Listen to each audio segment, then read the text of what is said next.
All right, I got 10:30 on the dot. It's okay if I go ahead and kick us off officially, friends? Let's rock and roll. Totally. All right, cool. Well, good morning, everyone, if you are stateside, and good afternoon if you are across the pond. Thank you for being here for today's Bloomerang webinar, Donor Love Forever and a Day. And my name is Stephen Shattuck, and I am the Chief Engagement Officer over here at Bloomerang. And I'll be moderating today's discussion, as always. And just a couple of housekeeping items before we get started here officially. Just want you all to know that we are recording this presentation, and I'll be sending out that recording later on today, as well as the slides in case you didn't already get those. So if you have to leave early, don't fret, don't worry. We'll get you the recording. We'd love for you to stay the whole time, but we understand schedules sometimes get in the way. So look for an email from me in just a couple hours from the conclusion of the session. We'll get you all those goodies. But most importantly, please use that chat box right there on your webinar Ready Talk screen or whatever. We're going to be saving some time at the end for Q&A. So don't be shy. Send us your questions and comments. I'll keep an eye on those throughout the hour. Also keep an eye on Twitter if you want to send us some tweets, if you want to ask questions there. That's always cool too. So don't be shy either way. And one last technical note, if you have any trouble with the audio through your computer speakers, we find that the audio by phone is usually pretty solid and a lot better since it doesn't rely on internet connections or browsers or any of that good stuff. So if you have a phone nearby and if you don't mind calling in, try that before you totally give up on us because I think the quality will be a lot better there. There is a phone number that you can dial in the email from Ready Talk that went out around 10 a.m. Eastern this morning, so use that phone number. And if this is your first webinar with us with Bloomerang, I just want to say an extra special welcome to you. One of my favorite things we do here at Bloomerang, every Thursday we bring on great guests like John and Jen, and it's kind of what we're known for. But if you don't know anything more about Bloomerang, we also offer donor management software. So check that out if you're in the market for that or just kind of curious about our offering. Don't do that now. Wait for an hour from now because we have got a great presentation by two of my favorites. I harangued them into doing this webinar. I didn't even really give them a choice. I just said, hey, you're doing this webinar on April 26th.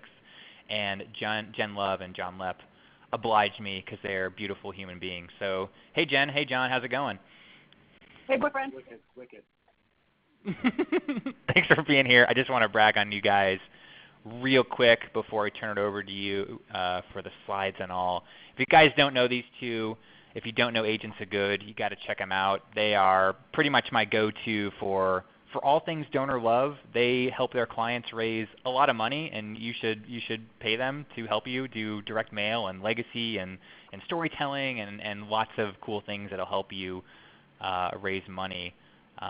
Check out Agents of Good. Check out their website. Great case studies, great resources. They are this really awesome collective of super passionate fundraisers that help you champion your donors. And they are going to share a lot of their work with you today of how they have helped their clients champion their donors, which raises a lot of money, by the way. It actually raises more money than maybe traditional kind of fundraising stuff.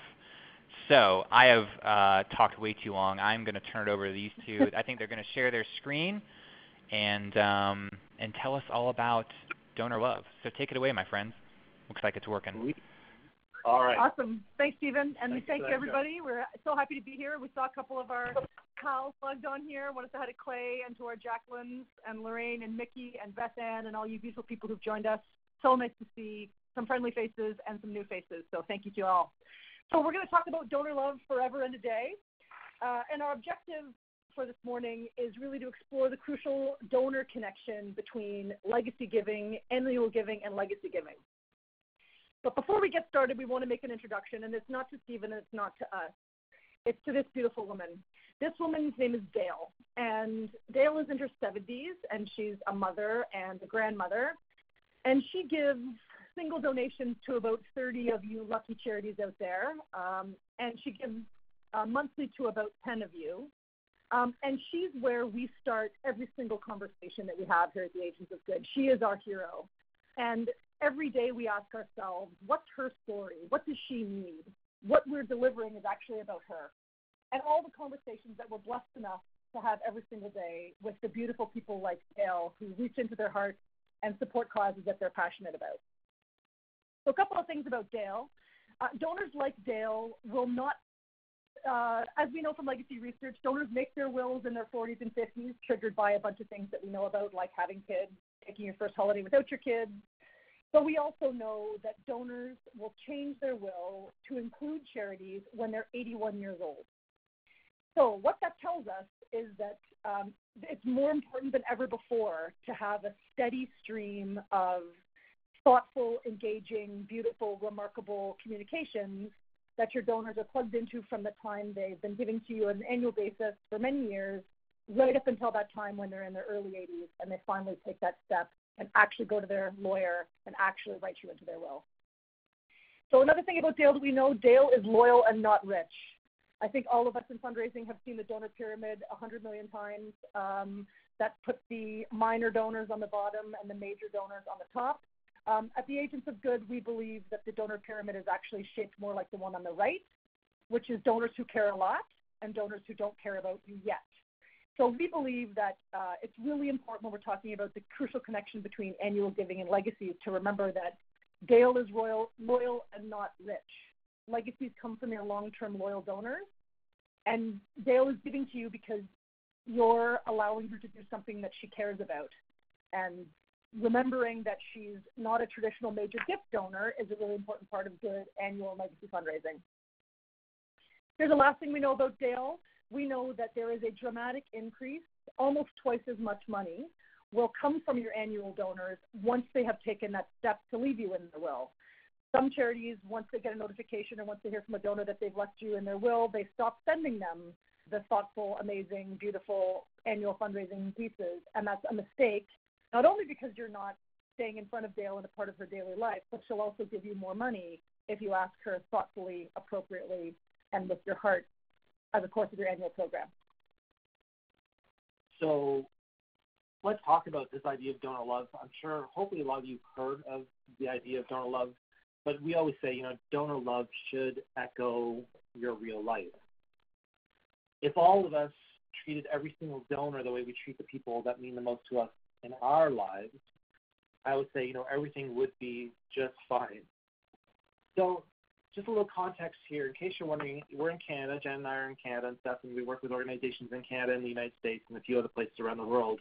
In Canada, we have 86,000 charities in our country. In the United States, you have 1.6 million charities. That's a lot of competition for the donor's attention. And so much of it, looks like this and ends up like this. So we need to do things that stand out from the packages that your donors are getting over and over again.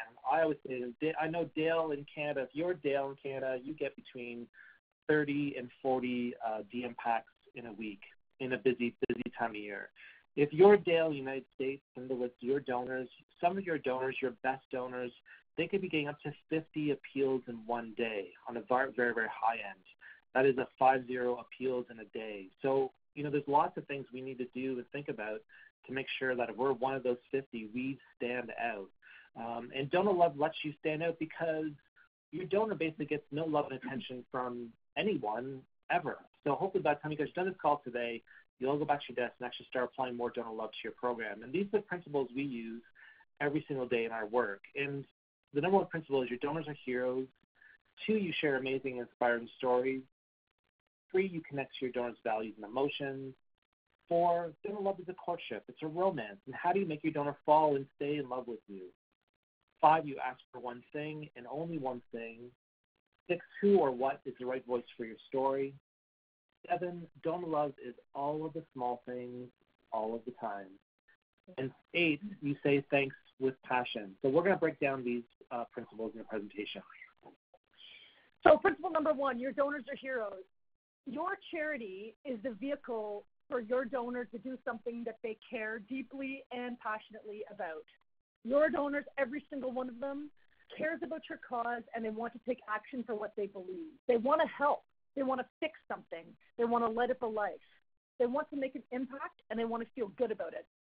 And the heart and soul of donor love is making the simple but absolutely critical shift from talking about what we do as an organization to talking about what you make possible as a donor. This is the Agents of Good visual definition of donor love. And that's to put your donors at the heart of what you do, at the heart of every interaction you have with them. Express what your donor makes possible by giving to you and make them heroes for the amazing things that they achieve for your cause. I think we all know this silhouette, our friend, the king, our mentor, Tom Ahern. And Tom says, I want to read about me, the donor. I don't want to read about you, the organization. And again, this is a simple but critical shift from what we do to what you make possible. One thing that we do literally every single day here at the Agents of Good is with every piece of donor communication, DM, legacy pack, newsletter, website, phone script, email, whatever it is, Tom Ahern's world-famous red pen test.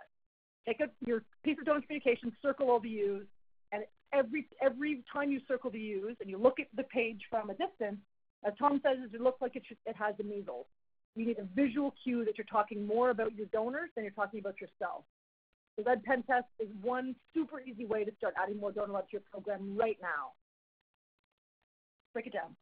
Yeah. So here's an example we want to share. This is a pack we did for the Food Bank of Waterloo Region, and this is the outer envelope that we sent to the donors. And you can see there's a little fellow at the top corner there of the outer envelope. And this is the letter. And when you look at the letter, when we blow it up, it says, Dear Jen, faster than a speeding bullet, more powerful than a locomotive, able to leap tall buildings in a single bound.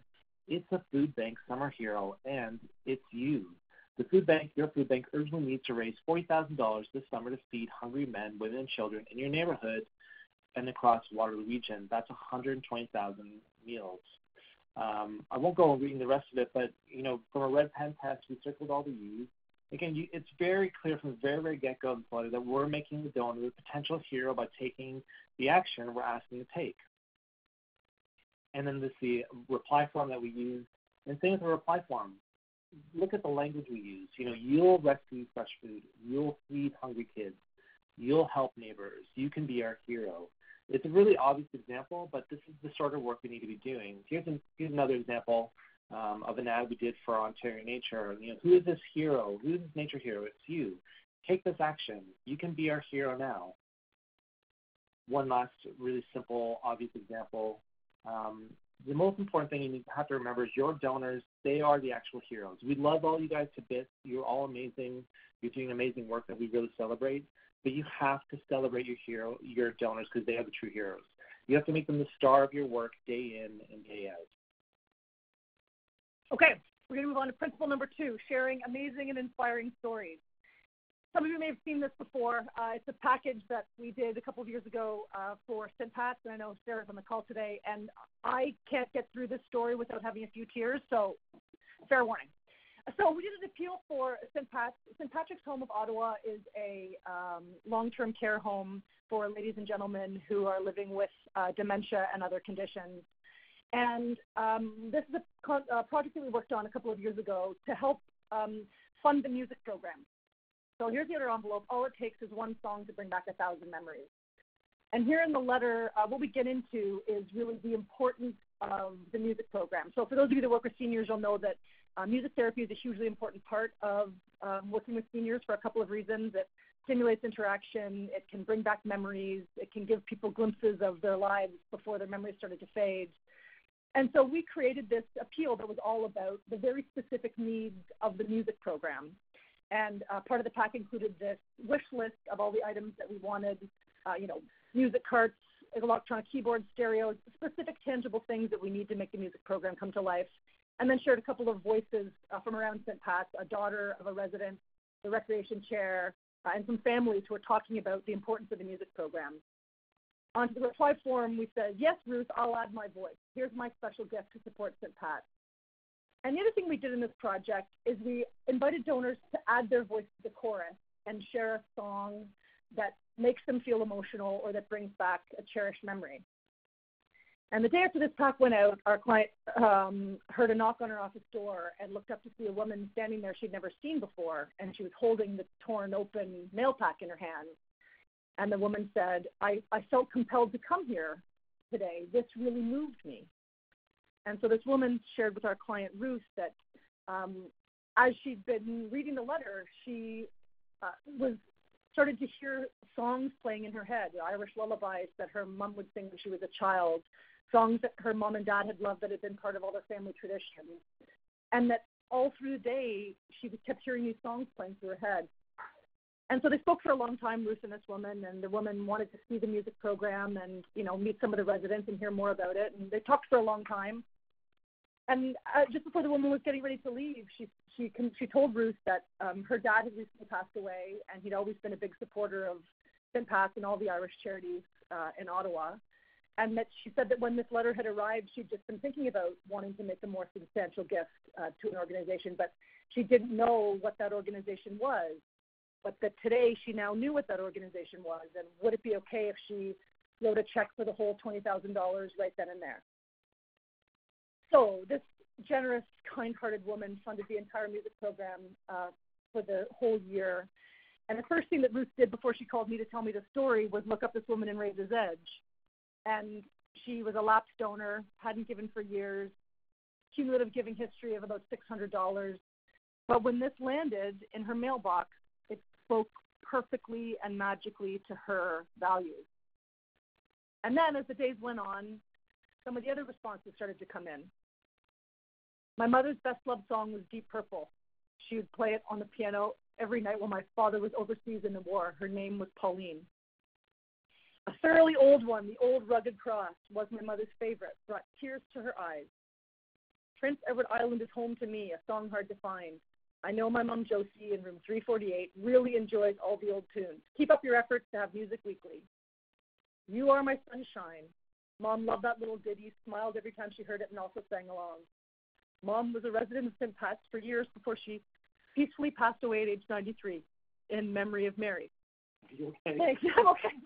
Like I said, I can't. Every single freaking time. I just did this in New Orleans, sobbing, all the crying. I promise I'll do some laughing and swearing later, though, so don't worry. So as these responses started to come in, they kept coming and coming and coming, and they were all these beautiful, thoughtful, delightful moments that donors were sharing with this charity.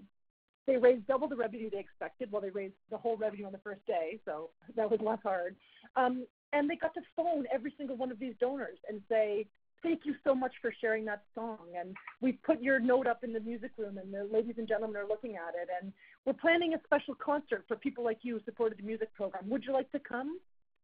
This amazing experience of being able to connect with donors who are having a conversation with a charity that they've never had before and will probably never, ever forget. Our woman, Kayleen from Dublin, said something at the Ask Direct Summer School a couple of years ago that has absolutely bore itself into my soul, and that's this. The things that matter most to your donors don't depend on big budgets and lots of staff. At the Agents of Good, we are proud to work with small and medium-sized organizations. We love Small Shop Academy. In fact, we're doing a Small Shop Academy next week in Ottawa for anyone who's there. And really, small shops are such a great way to be able to express this. Okay, let's move on. Principle number 3. So I promised some swearing. So principle 3 is connecting to donors' values and emotions. So let's talk more about values and emotions. The most important lesson I ever learned in fundraising, I learned from my dad, David Love, and we call him the Godfather of Good. And Dad said to me when I first started, money follows value. And when we think about it, 24 hours before every organization on this call was founded, a group of restless, sometimes pissed off people stood together and insisted on action. They had to do more for something they believed. They don't want to live in a city where women and children are victims of violence in their home. They don't want to watch this smokestack belch disgusting pollution into their environment. And this is a photograph actually of Monty Hummel, the founding president of World Wildlife Fund Canada and a very good friend of our family. And this was him circa the founding of World Wildlife Fund. Human rights, social justice, saving the environment, the health of our loved ones. These are not transactions in our lives. These are things that define us, that speak to our core values, and that we're intensely emotionally connected to. And every single donor on your file holds these same core funding values in their heart. Values like justice and healing and faith. This is a list of core personal values. And we ask organizations all the time to reflect on the core values that your charity embodies and reflects. Habitat for Humanity, their core value might be hard work. YMCA, their core value might be leadership. Tell stories that connect to shared values. Demonstrate how giving to your organization puts those values into action. And John's going to share an example. Nice. Thank you. So this example is from a spring campaign we did a couple years ago with Ontario Nature, and the campaign was to save a piece of land only accessible by boat. The joke always is, how more Canadian can you get than accessing land by boat, canoe in this case. Anyways, the campaign was obviously deeply connected to the value of conservation, and that was a value the organization and donor hold very dear. And so what I did was I looked at Jen's letter and broke it down paragraph by paragraph, and you can see that every single paragraph touches on and utilizes a value and emotion, all of which will echo the donors. And so, I have to ask, have you ever looked at your own appeal letters this way? Do your appeal letters, or really any sort of direct conversation you have with your donors, do they have an emotional range just like you have in normal real-life conversation? So when it comes to your legacy program, I want to just expand on this idea of values and emotions and connecting with donors in terms of values and emotions. All communications should drive conversations. And we want to have conversations with people that share our values and people that we feel we can be emotionally connected to. This is Ontario Nature, the same example that John just shared about the canoe. This is some work that we have done with them for the legacy program for the last number of years. And this is an ad that goes into their magazine. And when we put together this ad, we actually got some grief from our girl, Kimberly McKenzie, for having her photo on there, because she said, it's not about me, Jen and John, it's about the donors. That totally sounds like Kimberly, doesn't it? But the point was is that we put her photograph on here because she looks like a woman who shares my values. She's outside, she's friendly, she's happy, she wants to talk. And so I'm prepared to open myself up emotionally to somebody who I see myself reflected in. And then when you get the Ontario Nature Legacy Pack, this is how it breaks down. So this is the outer envelope, closed space, live stamp. And in the letter, it's a long, very long 4-page letter, and it opens with, Dear Mr. Love, when was the last time nature took your breath away? So right from the get-go, we're plugging into shared values and things that we're emotional about. As we go through the letter, we talk about, there on the top of page 2, taking action for shared values at the heart of what we do, connect, protect, connect, advocate, educate. The whole piece is about the importance of having Ontario Nature always around to protect the wild spaces and wild species we love the most. We've done this pack a couple of times now, and the first time we did it, it was absolutely off the charts in terms of success. But when we redid it, we wanted to add another piece to it, and so we added this timeline. And I generally, for those of you who know me well enough, you generally know that I think organizational timelines are absolute garbage fires of information. I don't think anybody cares about your organizational timeline for the most part. But in this particular case, we put the organizational timeline alongside some top and tail content this year that talks about our life story. Together with members like you, we're taking action to protect the species we love. This timeline highlights proud victories made possible because of caring people like you. And we're sharing some dreams for nature by looking ahead into the future.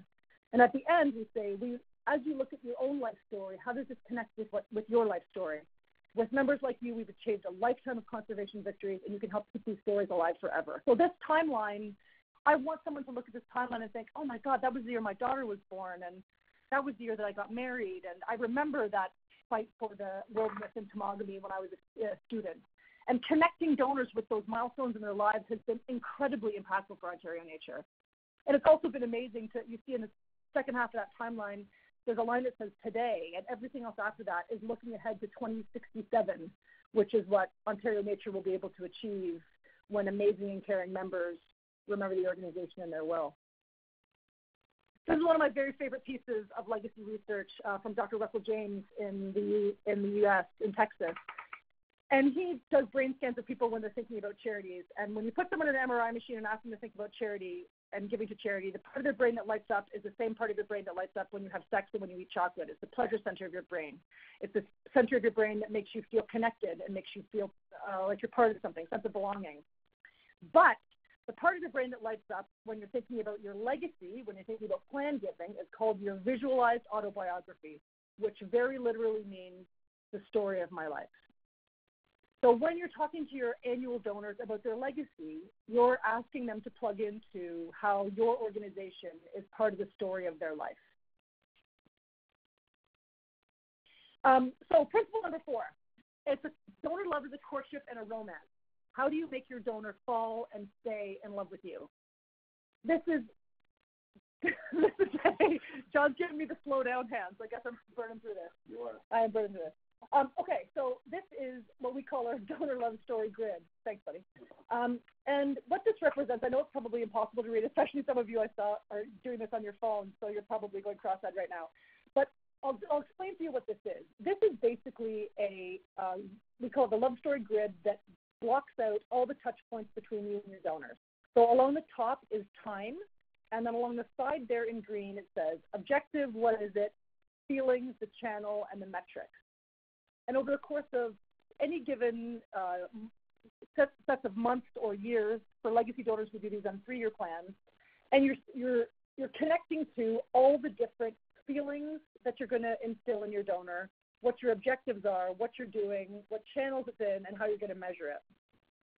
And as you can see on the bottom there's 2 ones. The top one is for all donors. The bottom one is for legacy prospects and suspects. So a lot of them are the same touches that you're still sending them the annual renewal, but you're sending it with a personal note that acknowledges that they're part of the legacy circle and you're grateful for that. So putting together these love story grids makes sure that you're having intentional, thoughtful, emotional conversations with your donors over the course of any given year. And this is actually an easier one to see, because what John did with this one is he broke down the same kind of a grid, but he's also overlaid it at the bottom there with ask, thank, report, the kind of trifecta of good donor retention. And as you can see, 1, 2, 3, 4, 5 are asks, and then over almost every month of the year, donors are getting thanked. And almost as frequently as that, there's a report back on their actions, what they're doing, why they matter, why they're, spectacular human beings. So the donor love story is a really easy visual way for you to make sure that you're having a range of conversations. And my dad was just at CAGP last week. I don't know if any of you guys were up at the Canadian Gift Planning Conference here.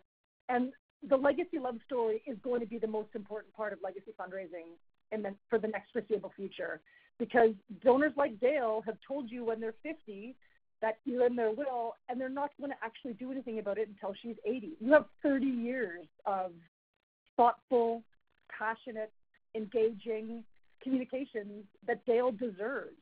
So the love story work is a huge part of what we're doing right now with our clients for whom we do annual and legacy work, and it's so awesome and super fun. Okay, I'm sorry. John's tweeting. Come on, man. Sorry. Okay, so here's a few examples of things you can do as part of donor love in your program that go outside of the normal just asking for your donors' money all the time. This is an example of a card that we create, a thank you card. So within 48 hours of a donor's gift, you can easily just write a simple thank you. We appreciate the gift. And this isn't for your receipt. This is above and beyond your receipt. You pop in the mail, and your donor gets warm feelings right away. That's amazing.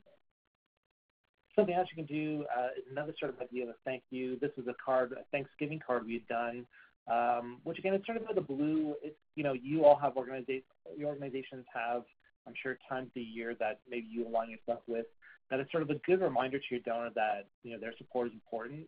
Again, it's just a nice sort of thank you.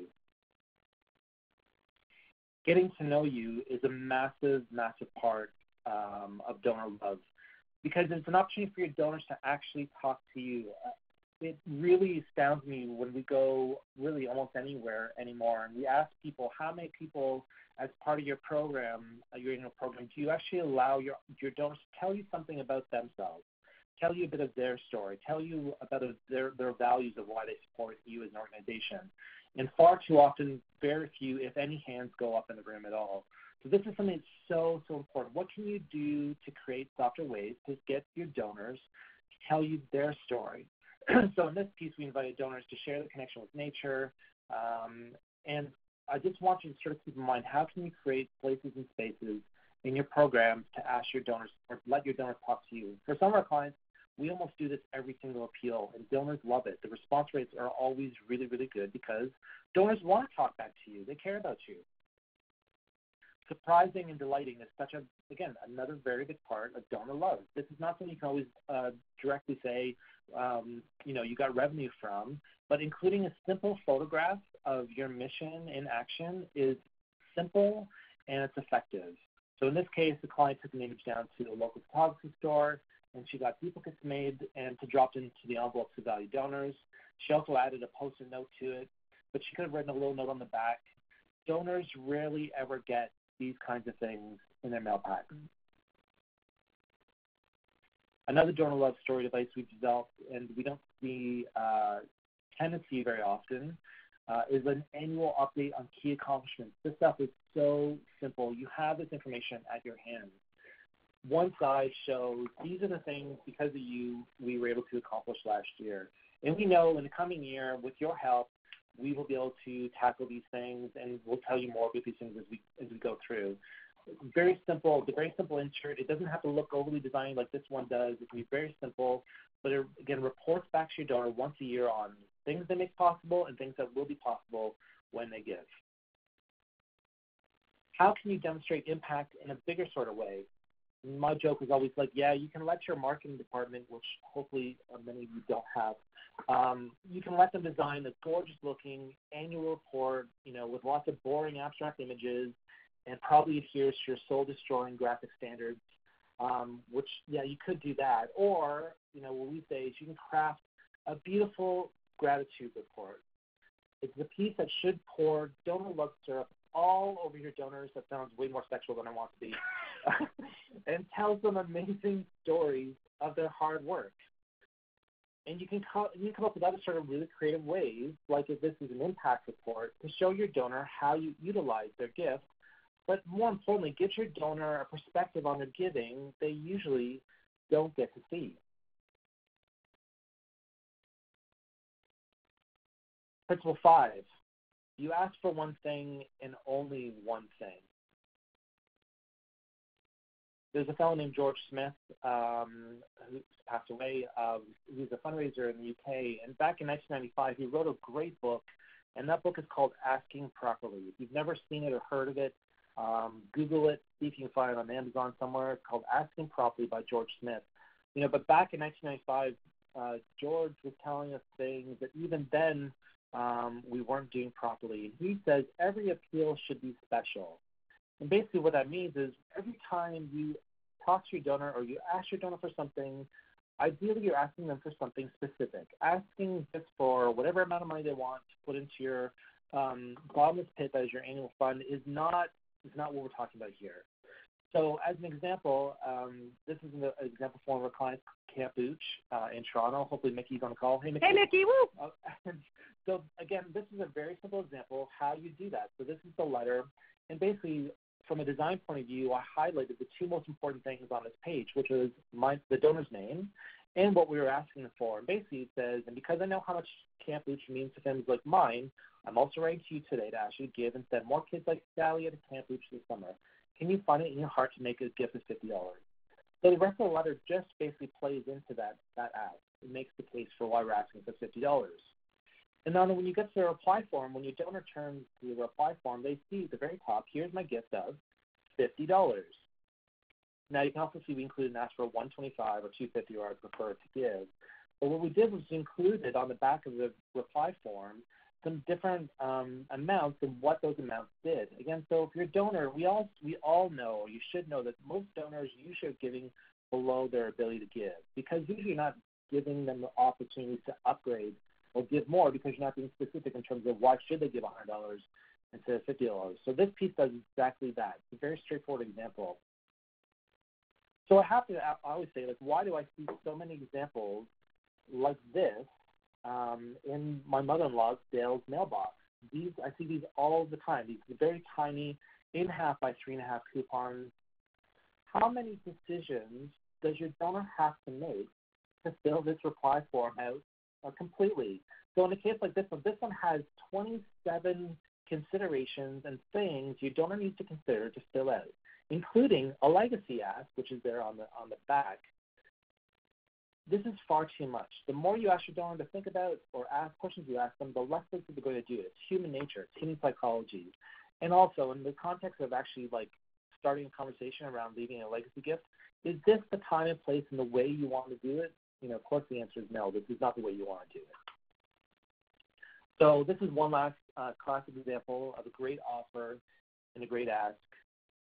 This is actually a beer mat, but this is usually my opportunity to not only share this classic example, but also to give a shout out to a website that's called Sofii, SOFII.org, which stands for the Showcase of Fundraising, Inspiration, and Innovation. It's an amazing online museum and resource for all different types of fundraising. You should definitely check out SOFII.org. Check it out. Sophie's amazing. Okay, principle number 6. Who or what is the right voice for your story? Some of you may have seen this before.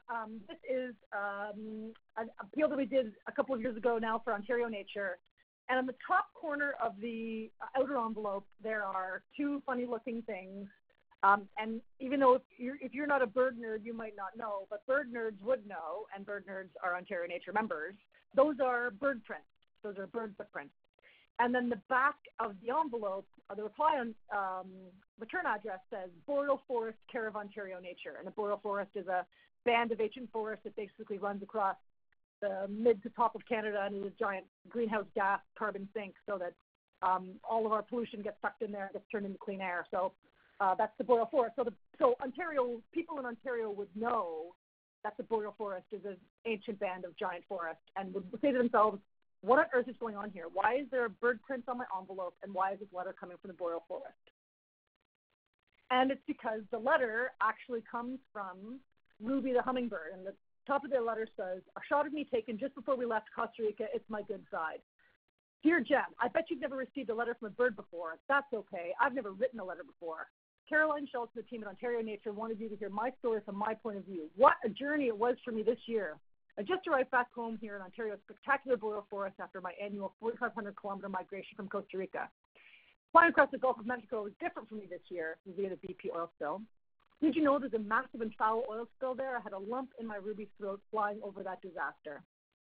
Ruby goes on, he says, and then I was elated to fill my lungs with fresh, clean air. I'm home in Ontario. I can smell the Boreal Forest and the wonderful, wild, natural space. What a beautiful province we share. I'm guided towards the Rouge River, and I'm home free. My heart skips 1,200 times a minute when I fly, and it skips a few beats when I find the Rouge. I follow the river north. What? What was that? I thought I saw another ruby-throated hummingbird right in front of me. As I skirted left, so did he. I skirted right, so did he. I hovered, so did he. I was looking at me. There was a monstrous structure, clear like a window, right in front of me. I flew straight up until the strange image was gone, and I continued.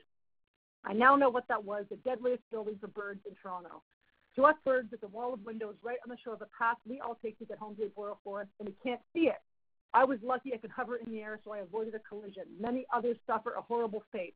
I hear thousands of migrating birds die every year hitting this building. Friends of Ontario Nature, these bird deaths are preventable. So the story is about bird strikes, which are a major conservation issue in Ontario, and literally millions of migrating birds die every year crashing into this building. So the right voice for this story to capture the drama and the villainy was Ruby. And the pack up comes with a letter from Caroline Schultz of Ontario Nature, who basically tips her hand to the fact that, like, haha, you got a letter from a bird, but also says, this is a serious issue, and here's exactly the 3 things we're doing. We're suing the developer, we're demanding better development plans in the future, and we need to raise $50,000 in the next little while to get that done. Will you please give? The pack comes with a map. I love maps because John's crossed to bear that I asked him for maps more times than he knows how to design.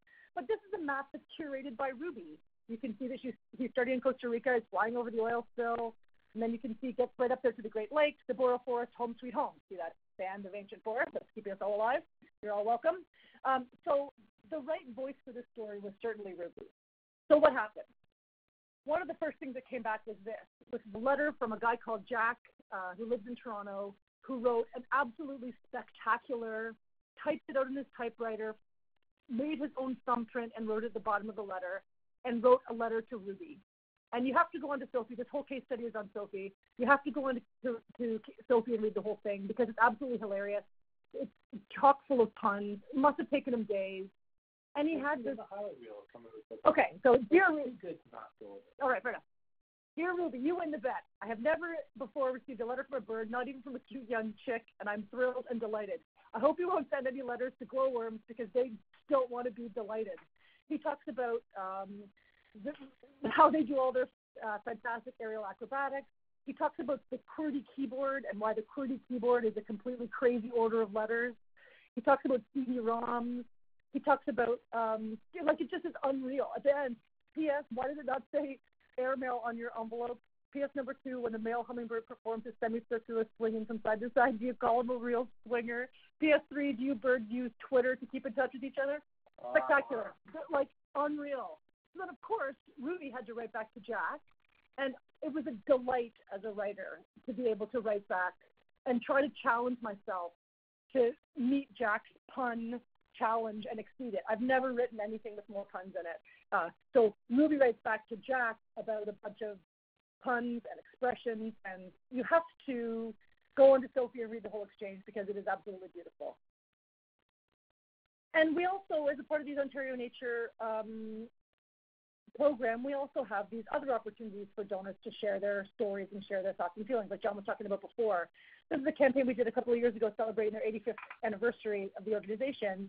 And we told the story of these two women who were childhood friends growing up in the ravines in Toronto, and they lived around the corner from each other. And then one moved away, and they lost touch. And they hadn't seen each other for 80 years, and they reunited at Ontario Nature's annual gathering. And I remember Phoebe told me that she knew that it was Gail because she recognized her voice. So we got to tell this amazing story about these two women and a lifetime of conservation that they have both made possible as mothers and grandmothers and activists and environmentalists, but also talk about the victories that Ontario Nature has helped make possible with the support of donors. And we asked everybody, you can see there on the reply form, to join the conservation conversation, which is a mouthful when you say it, but looks really cute when you write it. And we asked people to share the actions they'll take for nature today and their hopes and dreams for nature tomorrow. And this is one of the ones that came back. Having just reached 90 years of age, I believe you can understand my forgetting to send a reply to your past requests. I was so glad to receive this letter from you and do something about it. A few months ago, I happily also added Ontario Nature to my will. So glad there are so many people who care about what happens to nature in Ontario. Okay, principle number 7. Donor love is all the small things all the time. John's tweeting and was just panicked that he had to do this section. But don't worry, buddy, I got it. It's your Twitter. Thanks, So donor love is all the small things all the time. Said another way, attention is the rarest and purest form of generosity. This, to me, is the heart and soul of good gratitude. And it's about giving your real personal attention to your donors. What are these? I'm seeing somebody who's on John's exceedingly messy desk right now. These are coffee rings. And when you see a newspaper that's on the kitchen counter and it's got a coffee ring on it, what does that mean? It means that someone else has touched it. It means someone else was there, someone else read it, someone else experienced it, and maybe even left it there for you. It's like a fingerprint. It says, I was here. And we've used coffee rings in subtle design components before. This is an insert that we did for the Red Cross, the malaria nets in Togo, and it comes from a field worker who's actually on the ground in Togo. In the bottom corner there's a coffee ring, and it's just a very subliminal, even tiny moment where you think, oh, another human being has been here. This is another human interaction. This gratitude report we did for the Oregon Zoo, which is a feature up on our website now as well, there's a very faint coffee ring there in the bottom corner. And, of course, you want to read more about Chendra, the endangered Borneo pygmy elephant, but you also have a moment where you think somebody else has touched this. What can you do to create a coffee ring experience? Another one, from coffee rings to paper clips. When you see a paper clip, so far today, the singularity has not affected us yet. Robots can't paper clip things onto envelopes, as far as I know, or letters, as far as I know. And when you see a paper clip, you know that a human being touched this and curated it just for you. And there's power in these tiny decisions. Some of you may have seen this example before from our colleague, our very dear friend, Simon Scriver in Dublin. And he's expressed a similar idea about being present in your communications by talking about what he calls paperclip moments. And when he first started working at a small Irish charity that helps adult survivors of childhood sexual abuse, this was the experience of receiving a thank you letter when you give. It's okay, it ticks the box, but it doesn't have any real feeling or emotion. Now, this is how you experience it. You get this beautiful letter, it's handwritten, and it's got Simon's personal information on the bottom there. And then in the bottom corner, you can see there's testimonials. These are testimonials from people who've been helped by this charity. and they paperclip them to the top of the thank you letter that just says, you make things like this possible, thank you so much. And this is now, when Simon was there, it became a revenue-generating part of his program. The thank you letter would have people write back and say, that was the best thank you letter I've ever given, and I'm going to give you some more money. And a simple paperclip moment. Here's another example. When we do some work with Ontario, again, I was at Ontario Nature, and we do some coaching with them on their legacy program. And this is part of their, what we call their why brochure. DC is still in development. We're still waiting for a photo there. But Kirsten does, as a part of the legacy program, she invites legacy donors and all intermediate donors to join them on any kind of field excursion. So you can come to, count orchids or look under rocks for salamanders or whatever. And she tells stories about the legacy donors who've made this work possible as a part of the event. So this is one about a woman named Vita who died and left a legacy to Ontario Nature, and they used it for an orchid survey. And Kirsten tells a story about sitting in this beautiful field with these beautiful people, reflecting on Vita's kindness and what she makes possible on this day where they went surveying orchids. And for a bunch of legacy donors, they can't come. Either they're unwell, or they're too old, or they just don't want to travel. So Kirsten also sends them personal letters with real photographs of absolutely gorgeous orchids, paperclip to the top that says, thank you so much. I know you weren't able to be there, but you were with us in spirit. And, we look forward to seeing you again soon, and you're continuing to make amazing things possible. These paperclip moments are so amazing for your legacy donors. This is another example of what we call fundraising delighter. So it's been 8 years since we did that Ruby appeal for Ontario Nature, and John and I have dined out in some of the finest restaurants in the whole world thanks to Ruby and our ability to share her story. So this year I had the absolute privilege of meeting Jack, who was Ruby's pen pal, and John and I decided that we had to do something special for Jack. So we got a artist friend of ours to commission this ruby-throated hummingbird painting or artwork, and I took it to Jack, and I gave it to him, and I sat in his living room, and I was able to present it to him. So like a paperclip moment, can you do it for everybody? No. Can you do it for some people some of the time? Yes. And this has been absolutely transformative for Jack. Wonderful. So, principally, next, I'm just laughing because Jen blew over that last slide. You don't want to do the delighter thing? Well, we only got 15 minutes, and we won't have time for questions. Okay. Jack was the delighter. Jack is a delighter every day. Personally, the final principle, you say thanks with passion. A lot of people actually think that Don't Love is actually just about gratitude and saying thanks. And obviously this is a large part of it, but I think it's a little short-sighted to say that this is what Don't Love is all about. I think you've seen lots of examples that Don't Love is about lots of different kinds of things above and beyond just saying thank you. But still, saying thanks is so important because donors rarely ever receive thanks for their gift. It's sad, but it's very true. Thanking emotionally, you're basically connecting to your donor. You're basically saying, I see you. I see you're important to me. You're good, and I value you. Most importantly, thank you. Tom always shares this slide almost in every single presentation I've ever seen him do. And Tom says, your job as a fundraiser is to make me feel good, me the donor, to make me feel proud of myself, to feel important, to feel wanted. Some of you've heard Penelope Burke speak before, and she found the 3 critical things a thank you must do and must be to move the donor to give again are 1, Dale must get a prompt, unique, and sincere thank you. She must be given details about the program or project she helped support. And 3, you must promise to follow up with a meaningful and measurable report on what you did with her gift. And you actually do that every single time. So let's just take a look at a great thank you. And this is a bit of a checklist of things you should be including in your thank yous. We have this as a white paper here, Agents of Good. What are some of the things you need to have to make a really great thank you? I want to point out as well that this is actually with an automated email, an automated thank you. And it probably puts your hard copy version you have hidden away in a desk somewhere to shame. So what makes this thank you so amazing? This is from our friend Kathy Barrick. She's the Chief Thank You Officer at the Fund Society. First of all, it's personalized. It's not dear friends or on behalf of blah, blah, blah. It's personalized. Dear John, It has, like everything else, more U's than we.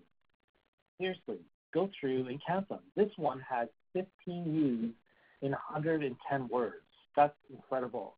The reading ease is 90%, which is great. It's written at a grade 3 reading level. This is an exceptionally written, crafted thank you. The piece should speak to what the gift was for. Be as specific as possible. Don't just say, thanks for $50. Thanks for $50, which did X, Y, and Z. That's amazing. This one also reminds donors of your shared victories. You help us accomplish so many things, like this and that. Thank you so much. It invites personal contact. Kathy includes her personal direct line, her email, just like we did show with Simon. Invite personal contact in your thank you. It's an honest and heartfelt thank you. And ideally, it should sign off with something memorable. Kathy just says with thanks, but she could have done something like yours for helping those with dementia forever. Also, it should be hand-signed. It's really important it has lots of good human feelings. Your donor should be left with the lasting impression when they gave you their $50 or $100, it was completely the right decision. As a bonus, Dr. Jennifer Shang from Princeton University, she shared and has shared in her presentation the 9 moral adjectives that move people. And those adjectives are caring, compassionate, fair, friendly, generous, helpful, honest, hardworking, and kind. So she proved that when she referred to, in her case, public radio station supporters in the United States as kind and compassionate, that increased their giving amongst women by 10% because these adjectives describe a core sense of who we actually are and a core sense of who we ideally want to be. So like Jen always says, when in doubt, if you're scrambling, you don't know what to say, take these words and put it into your thank you letter, and you may see a big difference in how people feel and give to you. So down the home stretch here, this is an example I share all the time because I really want people to see it. This is from the Redwood, and I'm hoping this is new to most of you. The Redwood is a very small but mighty charity that helps women and children escape from domestic violence. And when it comes to thank you donors, they are amazing at this. So this is a small collection of thank you letters and love they've sent to me over the years. And again, this is a very small collection. It's not the ED's responsibility to thank you donors or the Director of Development or gift processing. Everyone can and should have a hand in gratitude. I know Penelope Burke says actually some of the best people to make calls of gratitude and thanks to your donors are people from the board, but we believe every person or different people in the organization can have a hand in saying thanks. Here's an example we can hear as well. Hello, John. This is Anthea Wayne, the president of the board at the Redwood. Having just learned that you gave such a generous gift to our Summer E campaign, and really, given all the work you did with, well, I think you are the agent of the good you on our wonderful annual report and being such a loyal donor, I just thought I would wish you a happy long weekend, and thank you for making it better for folks at the Redwood. Thank you very much. Bye-bye. Hope you heard most of that. Even if you didn't, that was a call from a board member. And like I said, even members of the board should have a hand in thanking your donors. And sometimes it can be like this. This was unscripted, obviously. It was a bit awkward. That's totally fine. This came on a Friday of a long weekend, which was incredible. This was like the president of the board calling me. Amazing. And sometimes it can be fresh off the laser printer, or it can be handmade. Sometimes it can be random, like we said earlier, tied to a vacation, to a holiday just because. Sometimes it can be a little cheesy. Actually, if it's cheesy most of the time, that's amazing. But these are little simple things that you can send to your donors that have massive impact. And this is what love, like love in your real life, this is what loving your donors like too. And this piece I always share when I got it, this is like 11 by 17, totally openly made me weep and cry. And it still does if I spend too much time looking at it. All the windows have little notes from different people in the organization to me, the donor, telling me how amazing I am. I still can't imagine doing anything above and beyond this. Can you do this for all of your donors? The answer is no, you cannot. But can you do this for some of your donors, your most important donors? Can you make them feel like this? And the answer, of course, is yes, you can. Donor love is a conversation from one human to another. And it's emotional, it's messy, and it's real. You need to be vulnerable and real in your work. We always remind people, ask with thoughtfulness, thank with love, and always remind your donor how much you need them and appreciate the amazing work they make possible. Every day we want you to share the amazing stories that happen around you. Please honor the life stories of your donors. And most importantly, every single day, please do your work with lots of love. Thank you so much for your time on this call today. We appreciate all the interactivity on Twitter, on the interweb, everywhere. If you guys want to reach out to us, I'm very active, as some of you probably know, on Twitter. Jen, not so much. You can find me at John Lepp. Jen, you can look at it when you're whatever. You can email us, call us, whatever you want. You can find us. We're always happy to chat about this or anything else. Please don't hesitate to reach out. Man, that was good. Donor love syrup. I love it. That was amazing, guys. Amazing. You got people in tears. I just heard a couple of those stories like last week, and I still teared up. That's some good stuff. I love it. You guys are awesome. You should follow them. You should also pay them money to help you with their fundraising, because they will make you a lot of money, and they're awesome. So we got some time for questions. We got a few questions here. I think we're going to go to 11:30, so I'll try to get through a couple of them here. I want to ask a question from me first, something I've always wanted to ask you too. It's my webinar series, so I'm going to ask the first question. Go ahead. You guys are masters of anthropomorphism, right? That's what I always think of when I think of Agents of Good, and maybe I shouldn't think of that if you don't want that to be your legacy, but like Ruby the Hummingbird, right? And you've done other characters, mascots, whatever you want to call them. What is it about those that you've been wildly successful with those characters too? Like, why does that work, you think? Is it makes like an immediate connection with the cause? What's going on there that makes that so effective? I think, we always say that the key thing is, first of all, they allow you. So we've had a talking, expressive truck. We've had a talking heart for a hospital. A paper bag. These are things, they seem really kind of silly. First of all, make no mistake for a second, your donors love to be charmed. They love cheesy things like these things. And organizationally, you take yourselves far too seriously. And so using voices like this allow us to use simple, expressive, emotive language and voices to reach out to and connect with your donors in a way they're not used to. And so we see really amazing things like donors actually having a one-to-one conversation with paper bags and talking hearts and idling trucks, which sounds freaking bizarre, doesn't it? And it really speaks to the connection you're creating by doing something. So by creating, Ruby the Hummingbird, people dismiss it too easily as like, oh, you guys are so cute with these talking things. Our donors are more serious than that. They're more educated. They're wrong. Sorry, that's not what they're looking for, and you're doing it wrong again more often than not, I think. Yeah, and it breaks them out of that. That breaks them out of that kind of like, oh, I know what this is going to be. A letter from the food bank. I know exactly what it's going to say.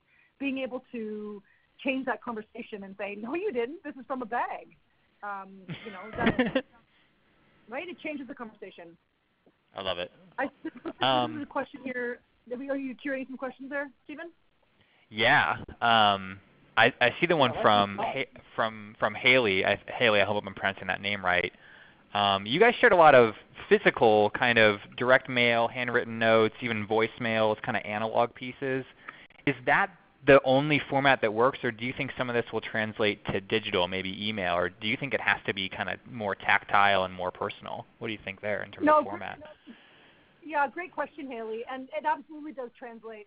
Everything that we do for our clients in the print and production components get duplicated online. So there's always an email series that goes with our appeals, and there's social media posts that connect to it and share the same stories and link back to a dedicated landing page.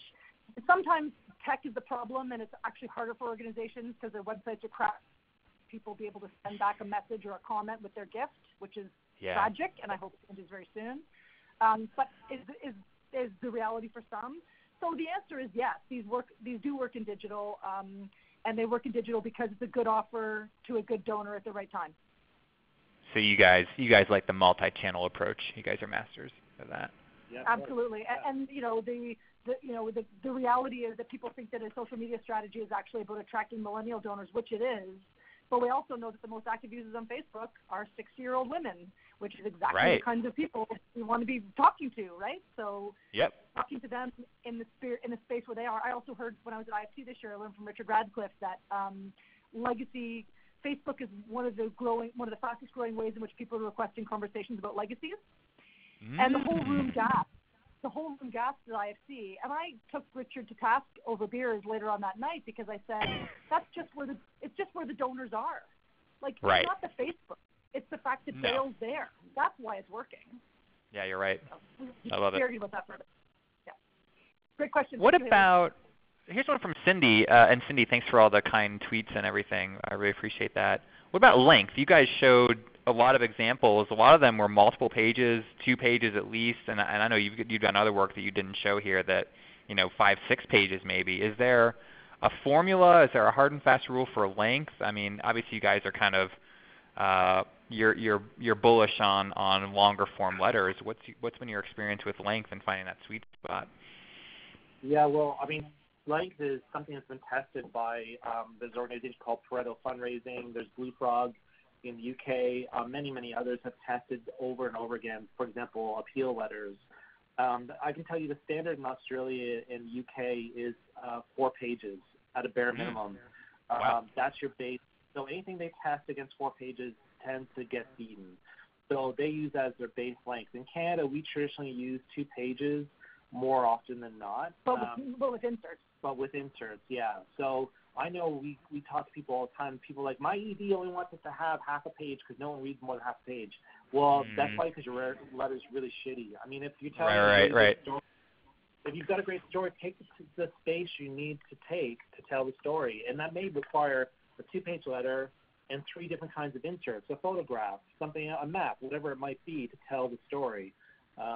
So that's the standard base. But I would say usually 2 pages. You need a solid 2 pages, 14-point copy to tell a really good story, to make a very clear, precise ask, and to share some really good emotional content. And it's the kind of thing that, like, we hear this all the time, right? Oh, I would never read anything like that. I don't read anything that's that long. I don't look at direct mail anymore. I only use email. Well, I'm sorry, Captain ED, you're not the target market.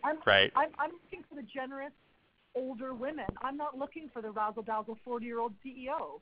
So we make these decisions about our fundraising because it's not what we like. Oh, I hate telemarketing. I'd never give to somebody on the street.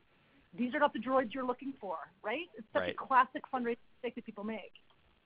Don't listen to the board member or the ED because they're not trained, right? They don't know about that research. And there is research, like, it's been proven, like John said, it's out there. Yeah. Man, well, this was awesome. I know I could talk to you guys all day. I wish I could, but we're a little over time, and I know we didn't get to all the questions, but how can people reach out to you? Twitter, email, check out your website. What's the best way to get a hold of you guys? Yeah, those are all fine. We're pretty responsive. I mean, John says I'm not as responsive, but he's just being a jerk. Yeah, that was some Twitter shaming, John. What's happening there? Come on, man. Just saying. Hey, it's true, John. Nice. Yeah. Nice comment, Yvette. Nice to see you. Yeah, thank you all for chatting in, hanging out with us, taking an hour out of your day. This was fun. We're going to get you the recording and the slides. Give me a couple hours. I'll get that out to you. I got yoga at noon. I get to do yoga thanks to you guys doing a morning session, so thank you. But I'll get that to you guys later on this afternoon. Namaste. Yeah. Namaste, indeed. We got some cool webinars coming up. We got some great ones scheduled. It'll be hard to top this one, but we're going to give it a try. 1 week from today, we're going to be talking about, speaking of multi-channel, how to promote your offline kind of analog events through digital channels. We got Dana from Firespring. She is awesome. That's going to be a good one. That's a new presentation that she's going to give for us here on the Bloomerang series. So check that one out. We've got some other webinars you can register for on our page if that one doesn't quite float your boat. But definitely check out The Agents of Good. They got other case studies. I just love that they just show their work and kind of give away the strategies there. But you should definitely also pay them because they're awesome. So we'll call it a day there. I think that's 5 times. Awesome. Well, look for an email from me later on today with all the recordings and slides and all that good stuff. Hopefully we'll see you again next week. But if not, have a good rest of your Thursday. Have a good and safe weekend. And hopefully we'll talk to you again soon. Bye now. Thanks, everyone. Bye, everyone. Thank you.